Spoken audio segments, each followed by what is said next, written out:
Welcome to Neurospectrum Conversations, a podcast where real people share real experiences surrounding autism, neurodivergence, and everything in between. I'm your host, Alyssa, and my goal is to create honest conversations that help people feel seen, understood, and less alone. Thank you guys for being here, and let's get into today's episode.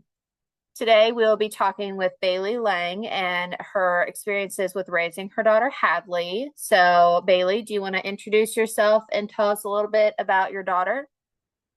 Yeah, my name is Bailie, of course, like she said. And my daughter, she's 6 years old.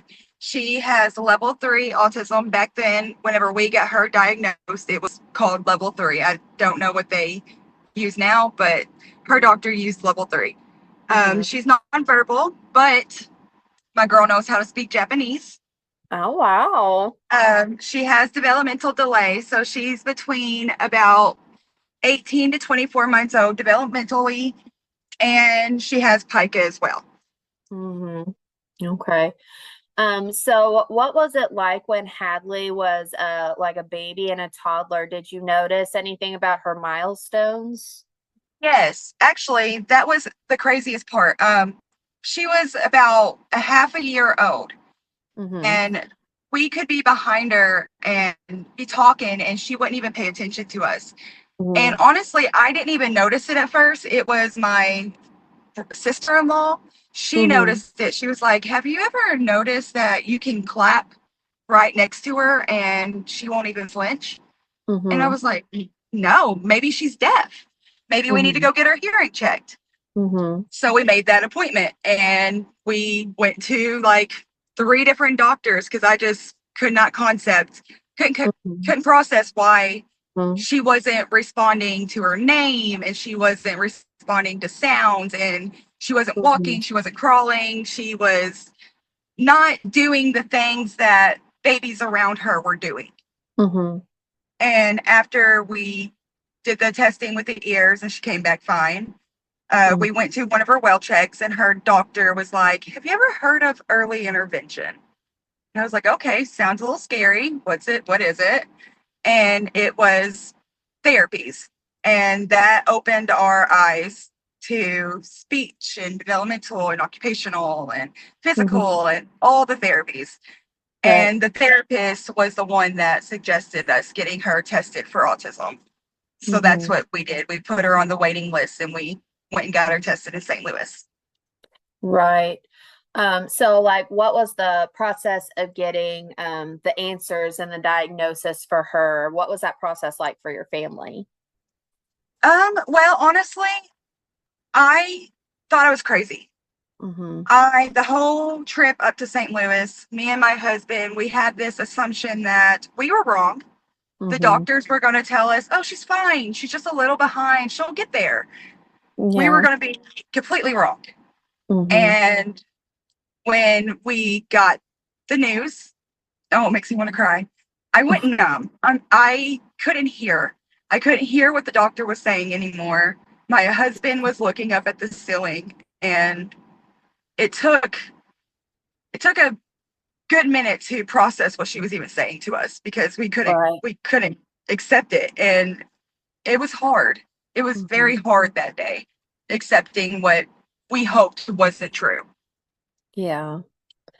Yeah, that's probably one of the most hardest things when you're trying to get a diagnosis for your child. Mhm. And, I felt the same exact way, even though deep down in my heart, I kind of knew that Yes, something was off and I just kind of yes, didn't want to accept the truth. So yeah, that's I know, exactly how we yeah, felt.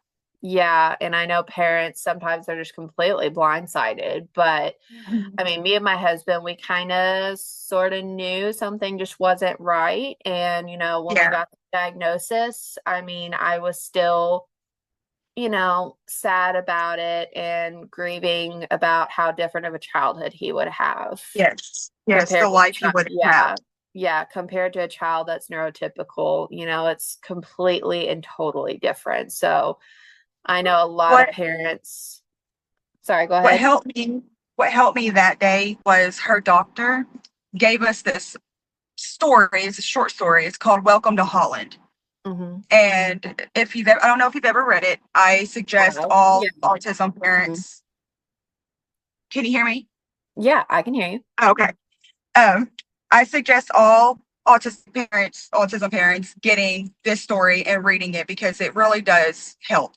Hmm. Pretty much it tells you you're expecting Paris, you're expecting this big I can't say the word, big trip, Yeah. but instead you end up in Holland and it's Hmm. nothing what you expect.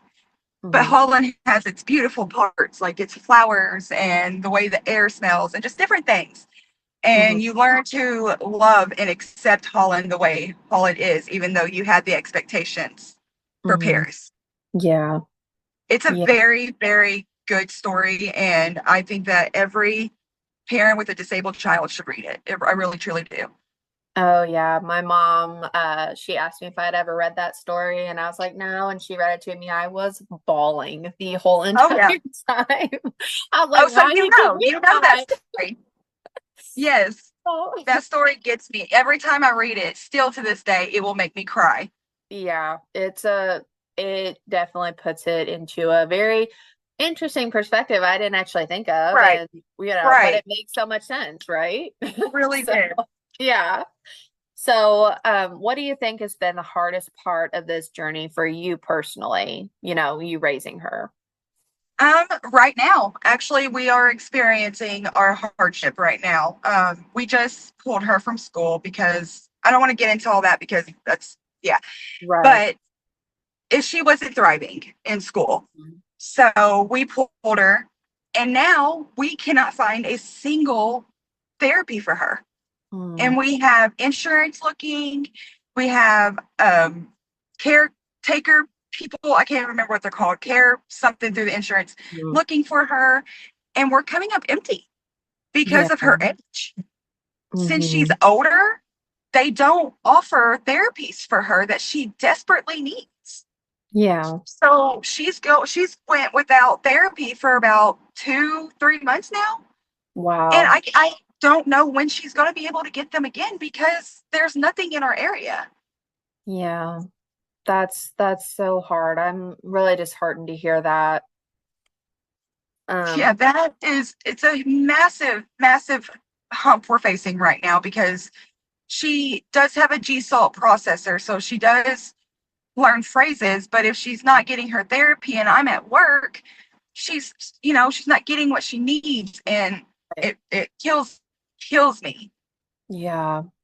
That's hard. I know, but a couple of places actually where we take Apollo for therapy, they're closing down, and I mean, they're much needed resources. So I really hate to hear that you're having such a hard time with that. I know therapy is so beneficial for kids with autism.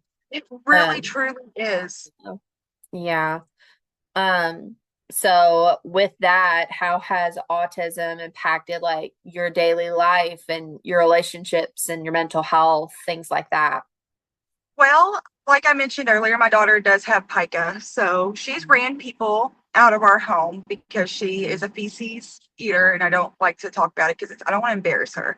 I don't want that Right, for her. right. But we do struggle with that. And like any training, she can't process it. So it's not even existent right now. The nonverbalness, you can't trust her with anybody.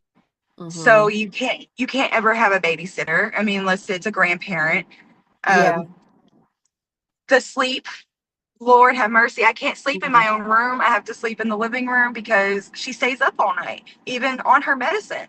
Yeah. So, I mean, me and my husband haven't had a connection in that sort of way Mhm. because I Right. can't trust her within our home Mm-hmm. overnight. Thank her, and she gets into things and she doesn't process things. Right. So I'm constantly tired, and I mean, it's a very stressful thing. And like Luke, I mean, am I allowed to say his name? Yeah. Yeah. Yeah. My Go older son, yeah, my older son, he, ahead. he's seen the struggles that he's had to face with her too, not understanding her having meltdowns, her being able to stay up and him not being able to stay up and him not understanding why is Sissy getting to, but I can't. Mhm. Stuff like that. So, learning autism has been a big factor in our home. Yeah, that's really hard to navigate, especially with sibling dynamics. I mean, Apollo's Hmm. my only child, so I don't have that kind of experience yet. Right. But, even just him being with his peers, that's hard. Mhm. Oh, Like, yeah, yeah, absolutely. yeah, I took him to the Children's Museum yesterday, and there were a lot of kids, and some of the kids are not very nice.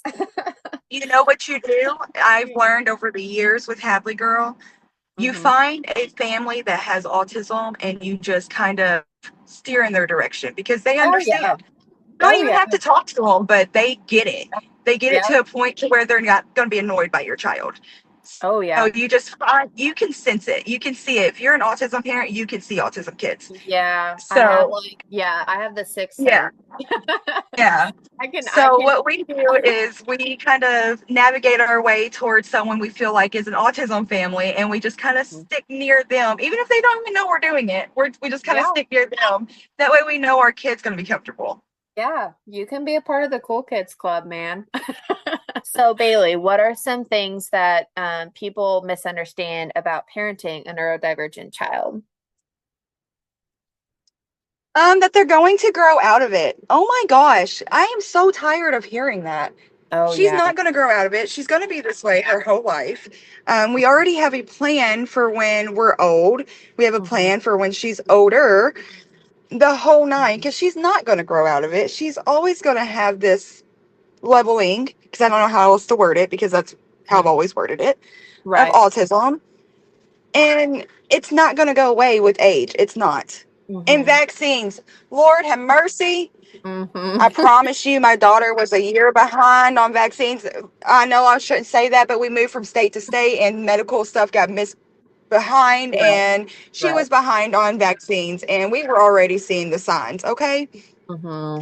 Right. So, um, and also that they're like, I hate saying this word, that they're dumb. They're not. Autistic Hmm. kids and autistic adults and children and people in general are not. They're very, very brilliant. They think in their own ways.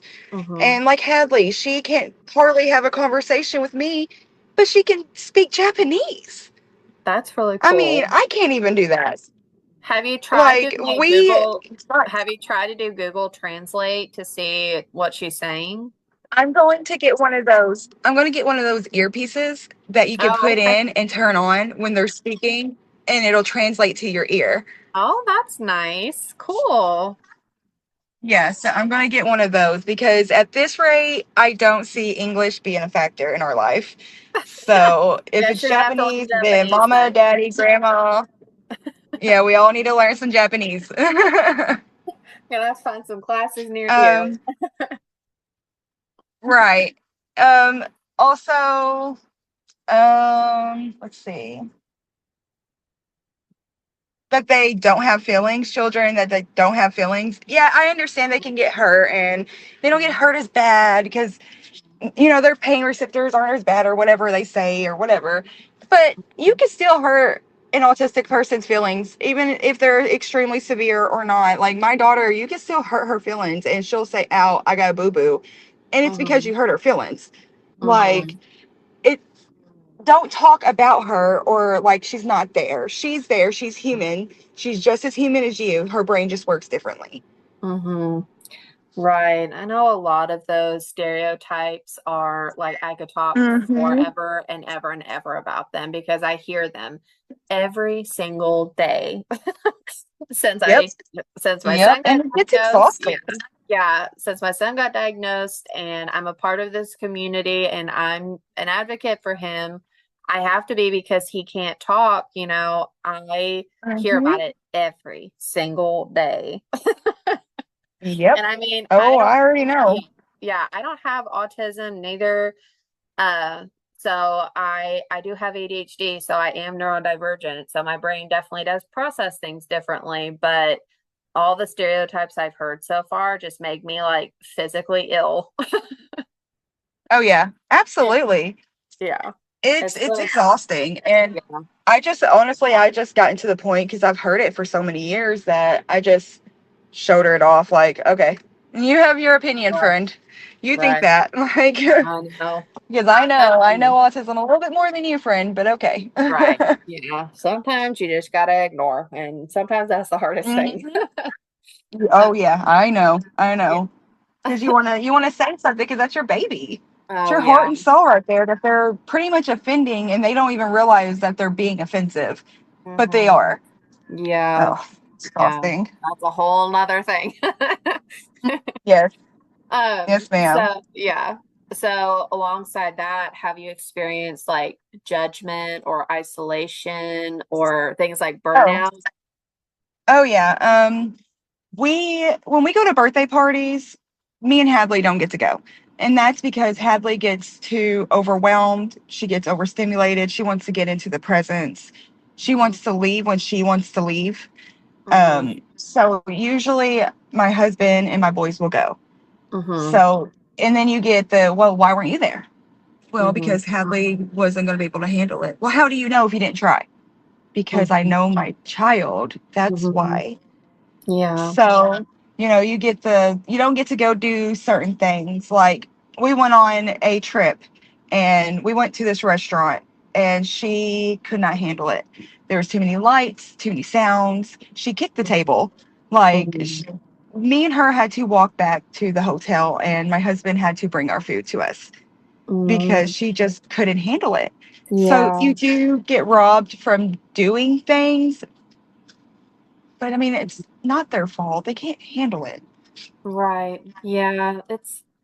It's so hard, especially, I mean, my son got diagnosed when he was about to turn 3, like right before his third birthday. So, Yeah. uh, just these past 2 years have been, he changes so drastically, and every day is so Hmm. different. Like, I know Oh, therapists yes. ask me, they're like, well, what are some things you do during the day? I was like, every day is different. He could, Literally. yeah, he could be triggered by something one day and then triggered by something completely different the other day that causes Oh, him to down. yes. Yeah, Yes. it's crazy. So It really is. yeah, I definitely feel that to my core. It's hard and it's very isolating It's to, very, well, I yeah, mean, I've had periods, and my mom can contest to this, that I've had to go into my bathroom, turn my shower on, and scream and cry because I didn't right. know what to do. I'm so burnt out. I've been 3, 4 days without sleep, and I'm going to work, and I'm, trying my hardest to function and take care of my other kids, and then she melts. Yeah, And it's because it's not the right flavor of popsicle, or right. I don't know what show she wants to watch. If she wants to watch all the Chuck E. Cheese ads or if she wants to watch Raggedy Ann, I don't know, Mhm. because Right. sometimes you can't understand her. So then Mhm. you're stuck begging her to like talk to you and you can't, she can't. Mhm. Oh, it makes me want to cry because Yeah.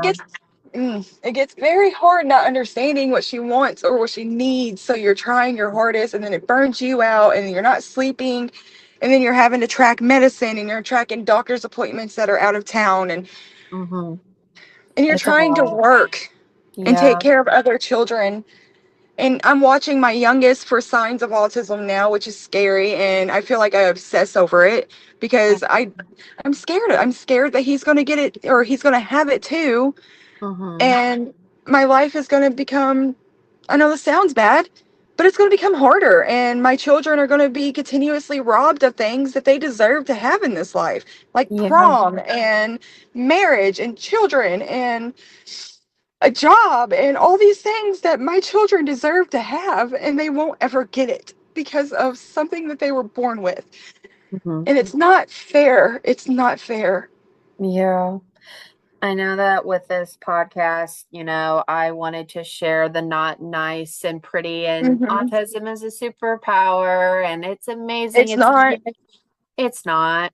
And It's I'm not. sorry to anybody listening if that offends you, but that's the truth and that's how I perceive it. The way I And look at it, if you see autism as a superpower, you're seeing level one.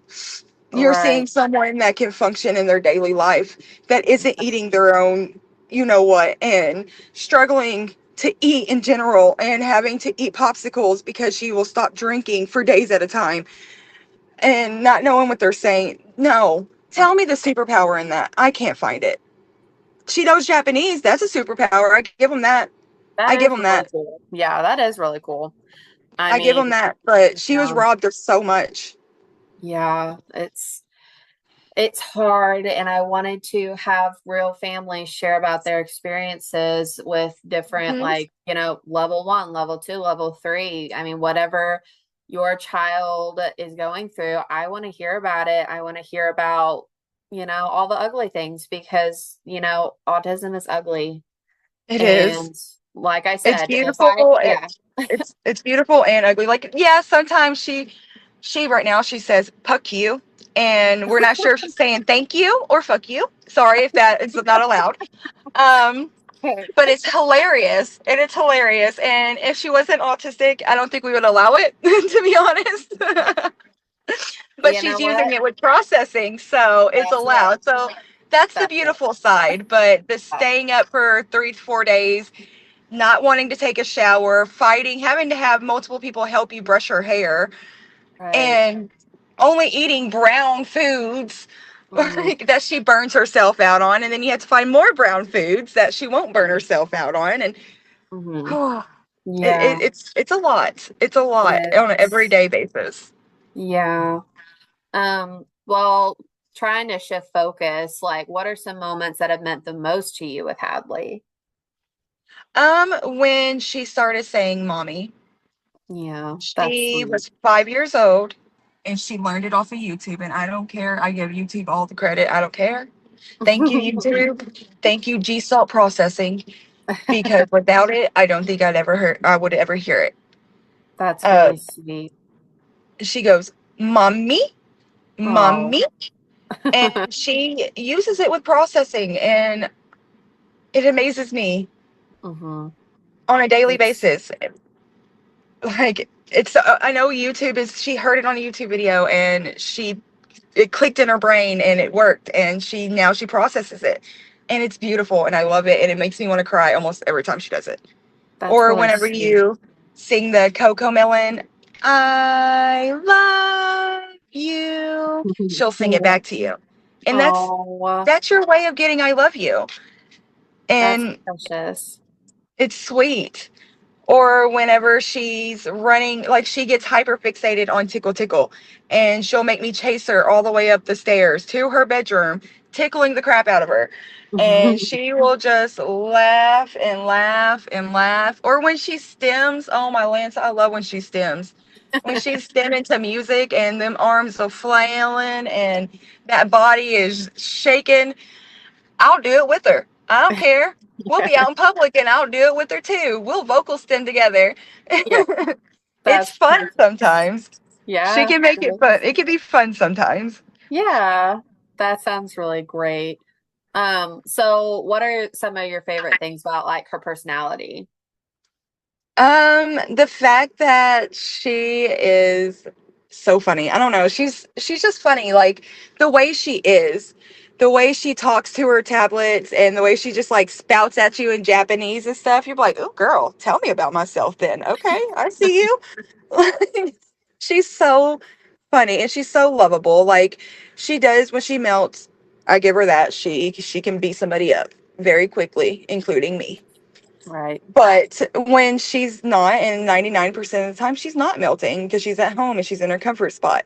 Hmm. She is just giggling and laughing. It'll be 3 a.m. and I'll look over and she'll just be laughing, laughing. I'm like, girl, you're killing me. Go to bed. But you're funny, but go to bed.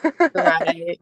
And I didn't realize So, that laughing in autistic kids was them stimming. I didn't know that. yes. I Yep. was like, wow, well, you must stim Yep. quite a lot because he laughs so much. Yes. Oh my gosh. She is constantly, she'll squeal and she'll get to giggling. And I'll be like, what are you laughing at, kid? Like, what is so funny over there?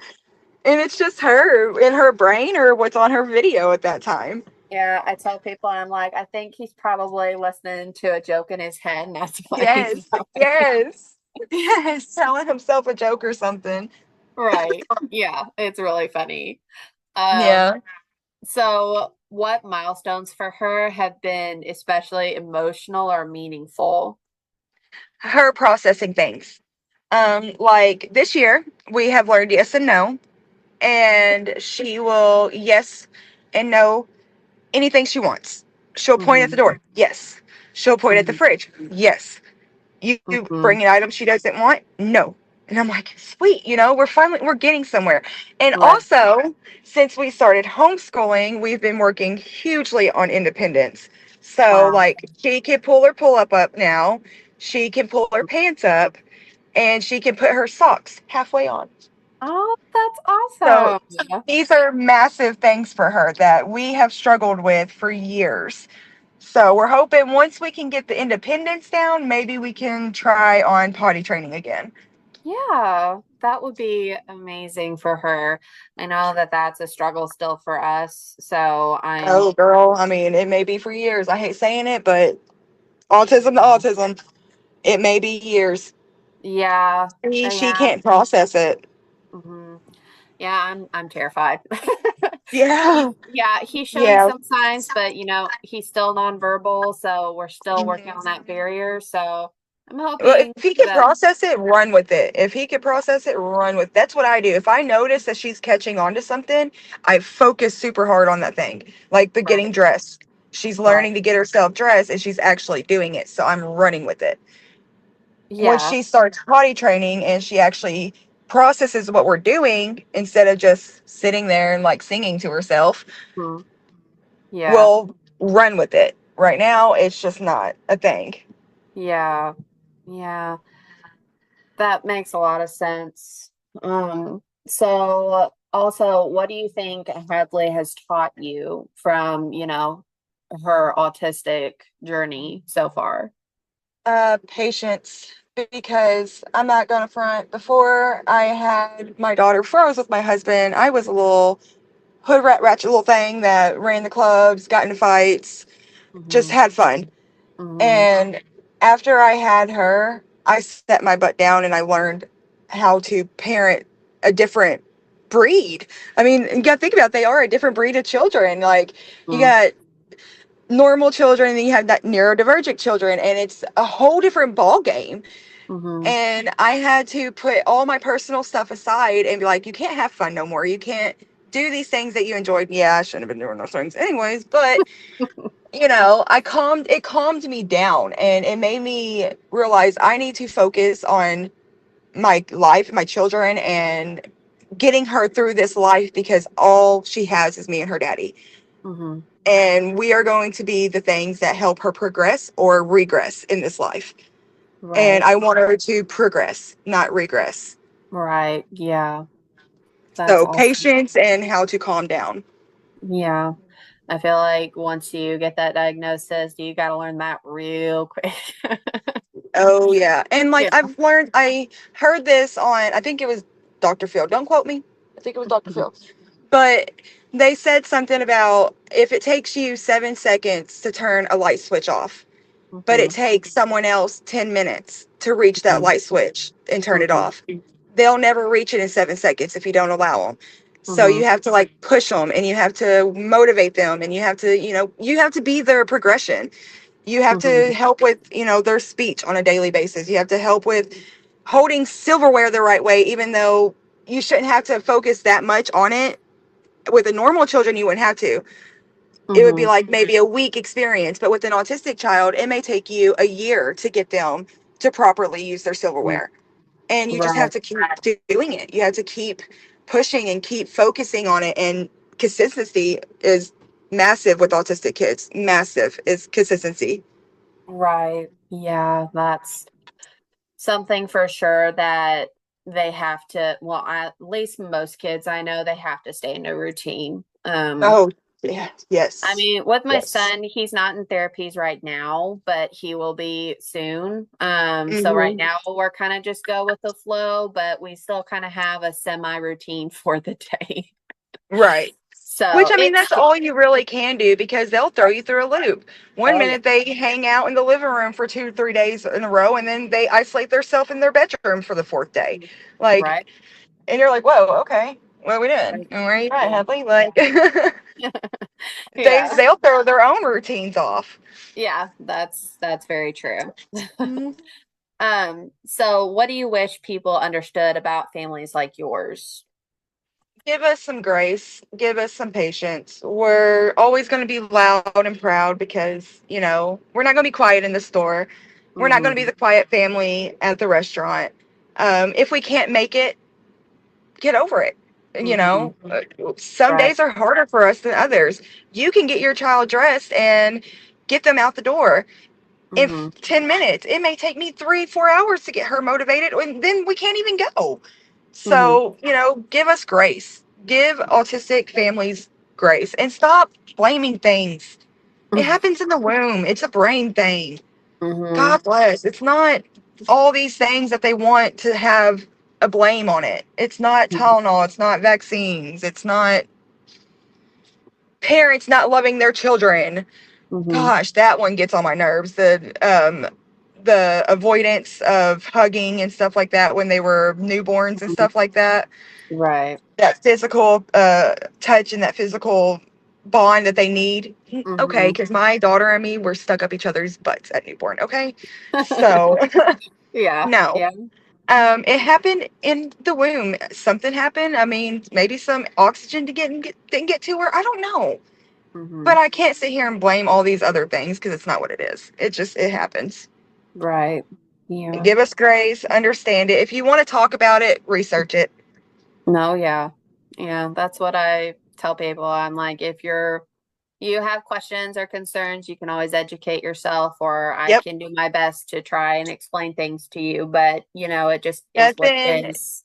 nothing drives me more insane than someone that has absolutely no experience with neurodivergency Yeah. explaining it to you. And I'm like, okay, Karen, can you just go like Google it for like 5 minutes and then come back to Mhm. me? Okay, thank you. Yeah, I'm not that's even gonna right. waste my breath on you because I live this on a daily basis. So Mhm. go on, Yeah. friend. We're just not Yeah. gonna have this conversation. Yeah. Yeah. So lastly, what advice or encouragement would you give to another mom at the beginning of an autism journey? Don't give up. It's not the end of the world. Even if it feels like it, yes, your child's getting robbed from everything you thought you were going to get with your child. But it's a Yeah. whole different experience of a life. And once you're in it, you're in it. And you wouldn't even, how do I word this? You wouldn't even recognize a life without it. Mm-hmm. That Right. it becomes so much a part of you that it no longer becomes scary and it no longer becomes too overwhelming at the thought. Just the thought of it can be overwhelming to people that are working on getting that diagnosis. Once you're in it, you're in it. Right. It's just you wake up and you do it on a daily basis. It's just Mm-hmm. getting through that first scary part of getting the diagnosis. Yeah. Yeah, that's the hardest part, I think. And then it kind of just, of course it plateaus and dips and goes up Hmm. and down like a roller coaster, and you just have to Yep. be for the ride. And you get so used to it. Like we got Hadley diagnosed at 2 years old because by the time she was one, we knew. So Mm-hmm. we've been doing this for 4 years, almost 5 years now. So once you're in it, it just becomes your daily life. And you look at other families, you're like, oh, well, that's weird. Like they're normal over there. What do you Right. mean? You could take your kid in the store and not have a whole meltdown? Mm-hmm. Jealous. But it's what you deal with it. You deal with it on a daily basis and you wake up, you do your job as a parent, and that's that. I mean, you sleep good Right. every night. I promise you. Well, no, you don't. Just kidding. You don't sleep good every night. Just kidding, friends. We all know better. We don't sleep. We do not sleep as autistic parents. Yeah. No, no, no, we sure don't. Well, thank you, Bailey, for being here and for sharing about your experiences with raising your daughter. Um, You're welcome. And thank you to the listeners for spending a little piece of your day here with us and for being a part of these conversations that matter so deeply to so many families and other individuals. Wherever you're listening from, I hope you leave this episode feeling heard and validated and reminded that your experiences matter. Until next time, take care of yourselves, and I will see you guys in the next episode. Thanks, Bailey.